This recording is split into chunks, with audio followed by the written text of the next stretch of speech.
Boa noite, senhoras e senhores. É uma grande alegria estar com vocês aqui essa noite. Uma satisfação imensa. Gostei muito do povo animado aqui, viu? Pessoal muito sorridente, muito solícito. É um grande prazer. Eu quero aqui agradecer ao Rotary pela oportunidade, né? Na pessoa do seu presidente, o Dr. Maurício Cantagallo, o futuro presidente, o senhor Josenildo Gomes. Boa sorte no futuro mandato. Senhores rotarianos, senhores e senhoras rotarianos, em especial o Carlos Alexandre, que foi o precursor desse convite, né? Muito obrigado. Nos conhece a segunda vez que nos vemos, a primeira vez fomos uma longa reunião, foi muito satisfatório e chegamos até esse momento aqui. Mas eu também quero fazer um agradecimento especial ao meu mentor, José Bernardo Marcus, de quem eu fui e continuo sendo um discípulo. Ele é o fundador do Grupo Haganá, junto com o Marcos Guilherme Gulliger, o senhor Lima e o Wilson Samutandi, ambos conselheiros atuantes lá do Grupo Haganá, pessoas que tiveram suas histórias desenhadas numa carreira militar lá no Estado de Israel e que vieram para o Brasil entregar uma contribuição à nossa sociedade. Hoje somos mais de 12.500 colaboradores no Grupo Haganá, atuando em 4 estados da Federação, São Paulo, Rio de Janeiro, Paraná e agora mais caçulinha, Minas Gerais, e com muita satisfação estamos contribuindo de várias formas, uma delas eu vou mostrar para os senhores aqui, que é a mais recente, a mais inovadora, com a sociedade em especial aqui de São Paulo, onde iniciamos as nossas atividades. Quero também agradecer ao Ren Gilad, nosso CEO, e o Flávio Martins, nosso co-CEO, pessoas que estão lá chefiando esse time todo aqui. E claro, a minha amada esposa, a Luciana e o Pedro, que devem estar me ouvindo lá de casa. Aos nossos convidados, Humberto Sarti, aqui o presidente da Viva Leopoldina, obrigado, cliente nosso e também um membro muito importante da região, me parece que junto também com o presidente aqui, o Dr. Maurício. Bom, o Éder de Souza, nosso gerente operacional, que tem a responsabilidade de gerir os nossos contratos aqui nessa região que estamos, Vila Leopoldina, Lápis, Gianópolis e outras regiões. Obrigado, Éder, pela presença.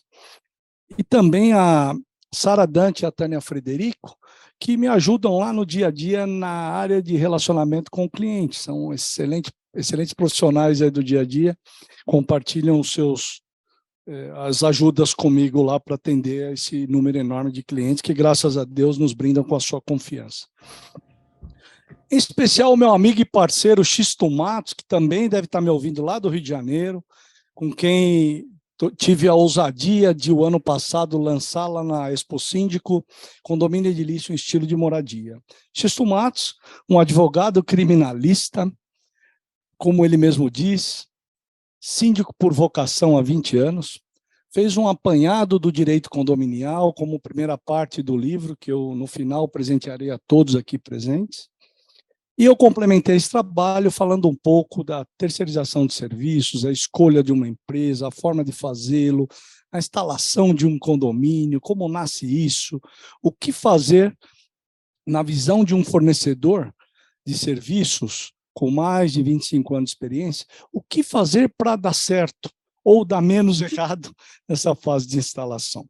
Bem, quero mandar um beijo para ele no coração lá, que aniversariou a semana passada, no sábado comemorou, e também me desculpar com os senhores aqui, porque eu assumi o compromisso de vir alguns dias atrás para esse bate-papo, mas infelizmente nos deixou o Sérgio Caló, um companheiro de muitos e muitos anos, mais de 20 anos trilhando a jornada conosco aí, nos desafios, mais recentemente no Grupo Haganá, mas chegou a ser um colaborador da CBRE, depois da Inova Administradora, trilhou por alguns dos principais empreendimentos de São Paulo, e teve um infarto fulminante. Deitou, teve a morte dos nobres e não acordou. Que Deus o tenha, e obrigado pela compreensão de todos vocês, para me permitir estar novamente aqui nesse momento. O objetivo meu aqui da noite é um bate-papo com vocês, falando um pouquinho dessa experiência que eu trago registrada nesse livro, mas que o Grupo Haganá já divulga nas suas literaturas há muito tempo, né? Nós somos escolhidos pelo Secov, Sindicato da Habitação de São Paulo, para escrever o primeiro manual de segurança.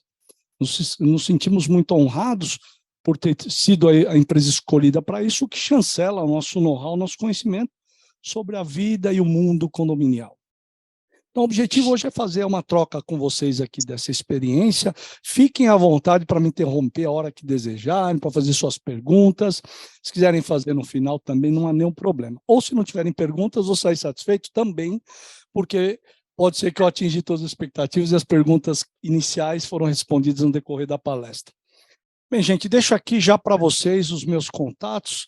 Quem desejar escanear esse QR Code, pode ter acesso aí já a todos os contatos, meus contatos. Fiquem à vontade para me mandar depois uma eventual dúvida que venha a surgir, nos acionar lá para algum case que vocês queiram que a gente faça uma análise.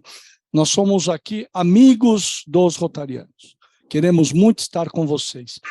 Só para contextualizar essa amizade de onde veio originalmente, ela vem do Colégio Rio Branco, onde o Grupo Aganá, com muita satisfação, proveu por muitos anos a segurança de professores, alunos, pais e todos que frequentam aquela instituição, aquela renomada instituição. Aliás, parabéns a todos vocês. O Pedro, quando cheguei, me mostrou com muito orgulho os trabalhos que vocês desenvolvem. Alguns o presidente comentou, Hepatite Zero, Nova Face, Nova Vida, né? Que coisa fantástica isso, hein? Devolver a face destruída de uma pessoa que se acidentou, teve uma doença, etc., trazer ela de novo para a sociedade num rosto agradável, visível e saudável, né? Parabéns. E os outros trabalhos que vocês fazem aí? Gente, apenas alguns dados sobre a questão do mapa dos condomínios aqui na nossa cidade, no nosso estado, né? Estamos falando de algo que representa hoje, aproximadamente, no estado, 98 mil condomínios verticais e horizontais, né? Trazendo milhares de pessoas que habitam esse tipo de moradia. Na cidade de São Paulo, especificamente, né, esse dado que eu trago é um dado gerado pela prefeitura, através da cobrança dos IPTUs, né? Nós estamos falando de 55 mil condomínios só na cidade de São Paulo, né? 90% desses condomínios são residenciais.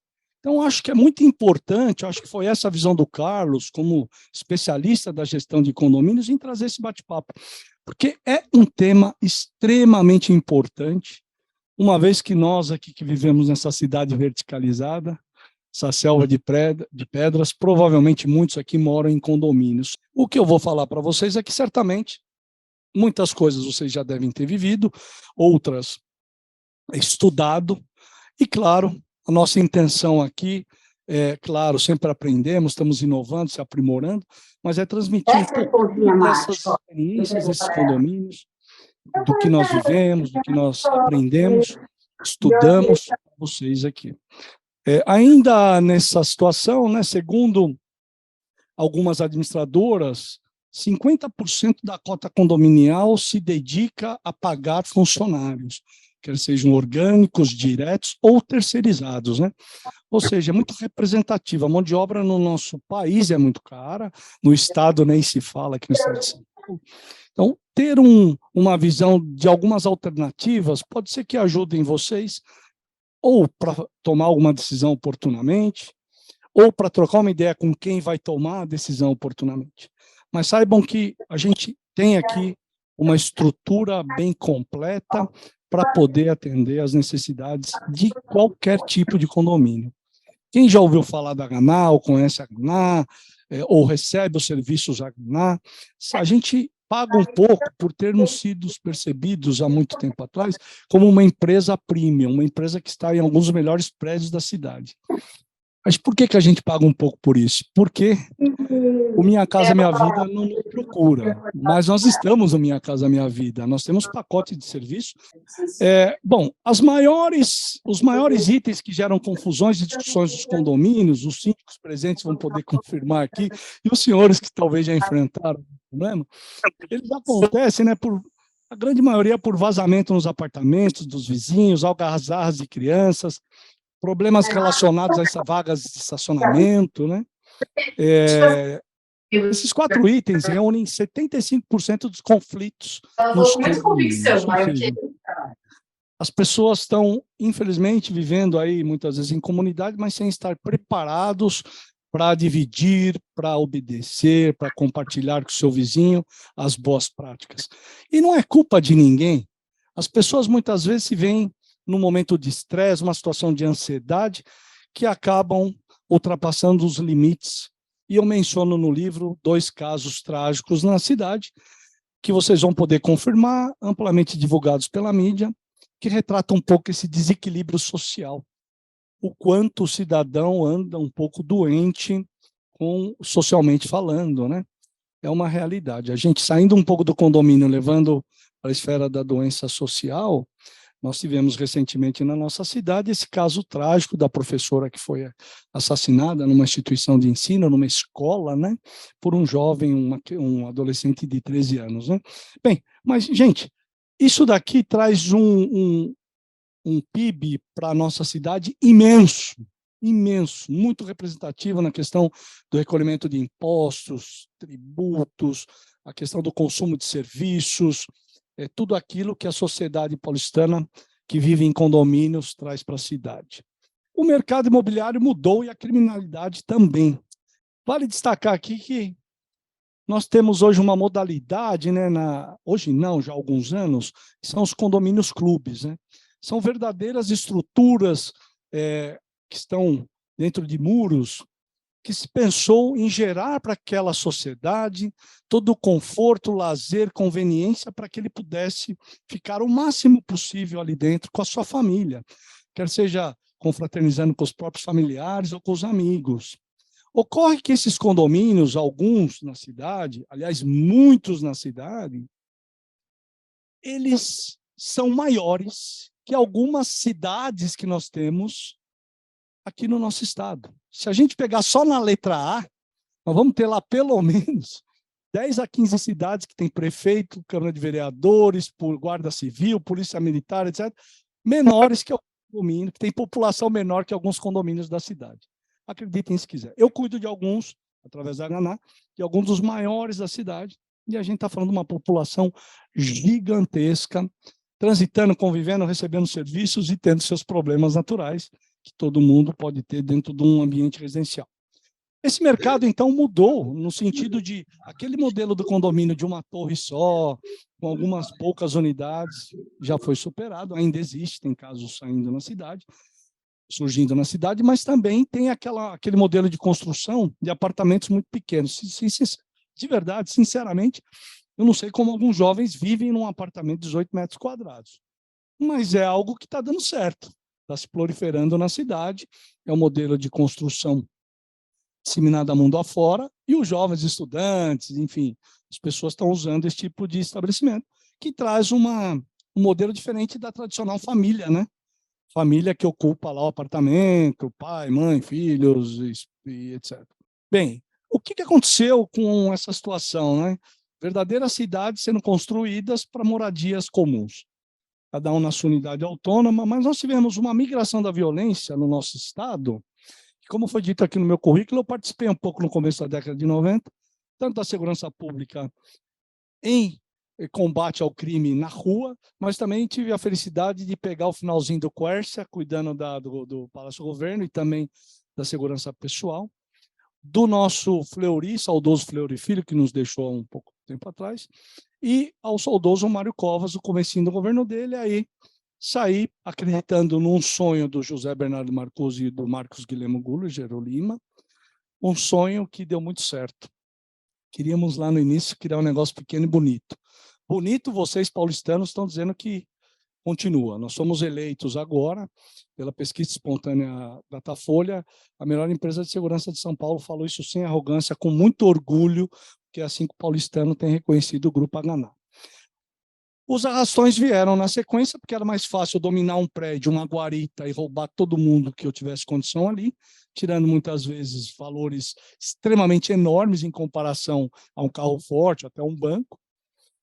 E aí as construtoras perceberam que um dos itens para a venda dos seus produtos, que eram os prédios, os apartamentos, era ter um ambiente, a segurança como item 1, e ter, dentro de uma estratégia que a Haganá passou a recomendar, uma posição invulnerável, uma guarita blindada, trancada, fechada, climatizada, que pudesse frustrar uma ação marginal de arrastão.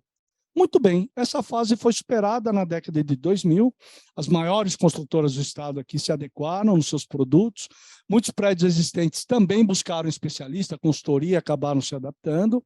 Dificilmente temos um arrastão na cidade. Tivemos ano passado, infelizmente, mas é algo que os marginais estão deixando de lado pelo risco, primeiro, de não conseguir dominar uma guarita muitas vezes. Se ele não domina a guarita, ele não domina o prédio.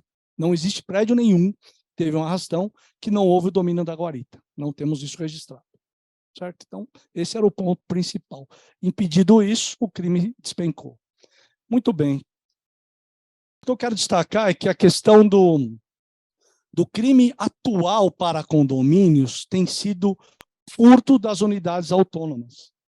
O que acontece? Um condomínio clube, com várias pessoas vivendo, não quer dizer que num condomínio pequeno, com poucas unidades, mesmo todo mundo se conhecendo, não possa ter alguém lá que tenha algum desvio de comportamento, conduta, índole, né?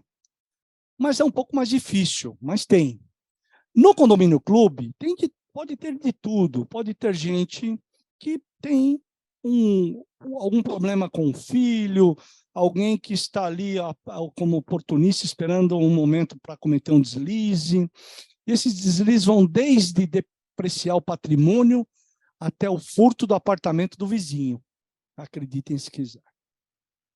Está aqui. Furto de unidades autônomas hoje é o maior problema em condomínios clubes do ponto de vista de segurança. O que nós temos registrado nos nossos estudos demonstram jovens, crianças, que chegam se passando por filhos de moradores com uniformes da escola, inclusive, da escola da região. Burlam a segurança assim, entram, através de algumas formas de identificar que tem ou não alguém na unidade, às vezes até batendo na porta mesmo, identifica que está vazia a unidade, com uma chave de fenda arromba a porta, entra, subtrai, sai com uma mochilinha e vai embora. Alguns casos autorizam a entrada do restante da quadrilha e aí a coisa fica complicada. Aí é mais gente, é mais perigo e mais problema dentro do prédio. Mas é assim, é um dos modelos que estão sendo praticados hoje na cidade. Um dado para vocês, por onde que começam as invasões ou onde elas terminam, né, Carlos? O ponto principal. Gente, mais de 97% de todo o cenário de risco que a gente vai ter num prédio, ele está numa área que a gente chama área crítica, que é a área de pedestre e área de veículos. Ou ele começa por ali ou ele termina por ali. Quando você tem um condomínio clube que tem lá 1.000 unidades, você tem lá 4, 5 mil pessoas vivendo, como podemos confiar apenas no olho humano para saber se é ou não um morador que está entrando na sua casa, né? E aí a gente passa pela questão do aprimoramento da tecnologia. Mas nós temos também uma boa parte das invasões, e aí para o condomínio horizontal, que ocorre pelo perímetro.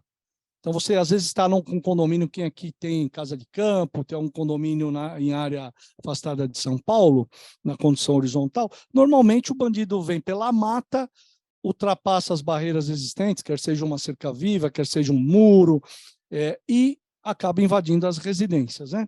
Então, esse número é alto em razão do horizontal, porque no vertical é muito raro acontecer a invasão para esse tipo de delito, que é o furto da unidade autônoma, pelo perímetro, né? Nós temos 10% das invasões que ocorrem também através dessa questão do domínio da guarita. Burlam o sistema de controle de acesso, pega uma guarita vulnerável, domina a guarita e aí sim comete um arrastão. Como eu falei a vocês, 100% dos arrastões, a guarita foi dominada. Se alguém conhecer algum caso de arrastão em São Paulo, no estado de São Paulo, que não dominaram a guarita, eu gostaria, se puder depois generosamente me informar, que eu vou estudar, que não teve. Todos acreditem, a guarita foi dominada. Recomendações, eu acho que essa é a minha maior contribuição para vocês aqui hoje, né? Como o tempo que nós temos aqui é curto, Tânia, me ajude, por favor, com o tempo. Você sabe que eu perco a hora, né? Quando o público é bacana assim, eu acabo perdendo a hora. Gente, a primeira questão é o respeito mútuo. Nos nossos estudos desses mais de 25 anos, a Ganá tem 25 anos mais um. Que nosso novo projeto é para mais 25, então nós estamos dizendo, é 25 mais um. Em março desse ano, fizemos 26 anos de existência de fundação. Nós estudamos que não adianta você gastar 100 mil, 200 mil, 1 milhão de investimento na sua segurança ou do seu prédio, se não houver respeito mútuo. Não vai dar certo. É o primeiro item que a gente tem que pensar. O respeito de quem recebe o serviço e o respeito de quem entrega o serviço. Tendo esse ponto de equilíbrio, normalmente, a gente vai ter aí uma assertividade na prestação de serviço e na segurança do seu prédio. Não tendo isso, esquece. Trate primeiro isso, para depois ir pensar nas outras coisas. No facial, na câmera, na cerca, e aí vai afora. Segundo ponto, como lutar com o inimigo. Se tiver que lutar com o inimigo, que isso seja do lado de fora do condomínio e nunca do lado de dentro. Essa estratégia, o José Bernardo Marcos, quando trouxe, foi o que ele aprendeu protegendo um Estado, que era o Estado de Israel. Quem conhece a história do Estado de Israel sabe que todas as suas guerras foram feitas fora das suas fronteiras. Então, dentro das suas fronteiras, tem pessoas hipossuficientes, pessoas que não querem lutar, não sabem lutar. Então, vão combater o inimigo lá fora. Como a gente faz isso num condomínio? Criem barreiras de forma que o nosso tempo seja superior ao do bandido e a gente ou desestimule de invadir ou que crie um retardo nessa invasão de forma que o tempo nosso seja superior ao dele e a gente vai frustrar essa ação marginal. Mas todas as lutas é fora. Portanto, se você tem aquela vaga anti-sequestro no seu prédio, acabe com ela. Você nunca para onde você quer quando você está dominado, você para onde o bandido manda. E essas vagas normalmente só criam confusão, porque pessoas desavisadas param ali, acionam o alarme, está a confusão toda, é o visitante de vocês sendo pego. Um pequeno exemplo da confusão de ter uma estratégia de tentar tirar o bandido de dentro de casa. A nossa estratégia do Grupo H é não deixar o bandido entrar, se esforçar ao máximo para deixar ele fora. Local seguro, né? Se você tem alguém numa posição invulnerável, que ele não pode ser dominado, a gente cria a condição de frustrar uma ação marginal planejada. Você pode até ter uma tentativa de furto, até ter um furto de alguém que está dentro do prédio, mas você não vai ter o arrastão do prédio, não importa o tamanho dele. Se pensa muitas vezes, um condomínio, uma população gigantesca vivendo, não vai ter um arrastão. Tem. Dominam a guarita, eles tomam conta agora do prédio e fazem aquilo que querem. Por fim, gente, tem procedimentos específicos, rígidos, divulgados amplamente e sem exceção. É muito difícil, e eu falo isso um pouco na passagem do meu livro, e o Zé Marcos falou sempre isso ao longo do ensinamento dele para nós, na Hana, né? Cada vez que você gera uma exceção e você grita com o profissional que está lá te atendendo, o próximo que vai gritar com ele pode ser o bandido. E por questão de contraproducência, ele vai recuar e às vezes vai abrir a porta para o bandido, porque o bandido também gritou com ele, como se fosse um morador. Então, nós precisamos refletir um pouco sobre isso, pensar um pouco sobre isso. Né? Claro que tem que recorrer, não tem um serviço adequado, recorrer à empresa sendo uma empresa séria, recorrer à gestão do condomínio, etc. O assunto é bem abrangente e extenso. Eu tenho o tema para a gente falar toda semana, até o final do ano, 1 hora por reunião de vocês, tá bom? Tem conteúdo suficiente, mas, claro, a gente vai tentar deixar para vocês um endereço eletrônico que vocês possam buscar lá no site da Hana, fazer um download do nosso manual de boa convivência, está lá para divulgar no seu prédio, o nosso manual do Secov de segurança está lá para vocês, nossa cartilha de LGPD, né? Estamos falando hoje da Lei Geral de Proteção de Dados. Hoje temos um dado sensível sendo captado de vocês lá. A LGPD prevê um tratamento muito rigoroso sobre isso. Uma empresa que não se adequou a essa legislação pode gerar um grande transtorno para vocês. O Grupo Hana está certificado em todos os seus produtos e serviços, gente, pela LGPD. Nós temos hoje uma cartilha específica que vocês podem consultar no nosso site. Vou deixar essa contribuição para vocês. Mas eu quero agora chamar a atenção. Quem assistiu o Fantástico aqui domingo, desde o início? Alguém viu desde o início? Estava lá mostrando a reportagem especial do Fantástico, né? Que veio logo após a primeira reportagem. A questão dos furtos de celulares que a gente está vivendo aqui na cidade, né? Poxa, Pereira, você veio falar de condomínio e outras coisas, né? Pois é, as outras coisas que eu acho que vale destacar agora é isso. Nós estamos pensando não só agora na segurança do morador que está dentro do prédio, mas eu preciso expandir um pouco esse sentimento de segurança e, de fato, a segurança para o entorno do prédio. E por que não pensarmos assim? Eu faço em torno do meu prédio, o meu vizinho faz em torno do prédio dele, e nossa rua passa a ser uma rua já protegida, e o nosso bairro agora tem uma estrutura melhor, e assim sucessivamente. Para isso, o Grupo Hana é investidor, fundador da CoSecurity, que é a segurança colaborativa e compartilhada. Fizemos isso, criamos essa empresa, que é uma startup, no final de 21, e hoje já são mais de 1.500 câmeras espalhadas pela cidade, contribuindo com a segurança pública e também com a segurança das pessoas que recebem os nossos serviços por essa solução. Não precisa ter o serviço original da Hana, que é a segurança, que é a portaria, que é a limpeza. Não precisa. Isso aqui é algo que está na prateleira para ser consumido de forma independente. Se é serviço orgânico que você tem no seu prédio, isso daqui pode ser uma ferramenta adicional para vocês. Eu tenho lá um pessoal de outra empresa, não há nenhum problema, isso pode ser acoplado à segurança também do prédio. Por fim, o Fantástico mostrou a cidade doente, com essa questão de quadrilhas que estão subtraindo os celulares das pessoas, que hoje faz parte da gente, né? Quem aqui está sem celular, só por curiosidade? Existe alguém aqui sem celular? Se estiver, eu vou ligar para o meu amigo Augusto Cury e vou dizer que o livro dele, recém-lançado, já está sendo atendido. Que ele fala na sua última obra, lançada em 2023 agora, sou um fã dele, para a gente tentar desconectar um minutinho do nosso celular. Começa com 1 hora, depois vai para 2 horas, tenta deixar meio-dia, um dia inteiro sem o celular. Fato é que nós estamos com o celular praticamente a nossa vida ali. Conta bancária, a gente chama um aplicativo de transporte, a gente pede a comida por ali, fala com a esposa, com os filhos que estão em outro lugar do mundo, através de imagem, etc, etc. E o bandido faz o quê? Passa de bicicleta, pega esse celular que está na sua mão. Ou ele vai lá, 3, 4, te cerca e arranca isso à força. Como a autoridade falou lá, o advogado falou no Fantástico, já é um roubo, né? Ali já não é mais um furto do celular, já é um roubo mesmo. E o Fantástico mostrou que nós, através do CoSecurity, estamos constituindo uma rede de proteção privada. Ela está, apesar de estar do lado de fora dos muros dos condomínios, essa ferramenta está numa área particular. Ela não está na via pública, ela não está na calçada, ela está numa área particular. A energia da solução e a internet é fornecida pelo condomínio, pelo cliente, pode ser o condomínio, o restaurante, a padaria, quem quiser aderir à solução, ela é factível, ela é aplicável, tem pacotes econômicos. E com isso, a gente consegue ver, através de uma inteligência artificial, algumas coisas que estamos ensinando para essa ferramenta. Uma aglomeração de pessoas, um carro na contramão, uma moto que subiu na calçada, uma arma em punho de alguém, tá certo? Uma desinteligência. E com isso a gente capta essa informação, diferente do que muitas vezes é mostrado, que é apenas um pedacinho da ocorrência. Com essa rede de proteção a gente vê de onde veio o bandido, o crime que ele cometeu, para onde ele foi. E às vezes, por incrível que pareça, presidente, ele não rouba, não furta aqui um celular e vai embora para a periferia. Ele vai para o quarteirão de baixo. Ele vai para a rua de trás.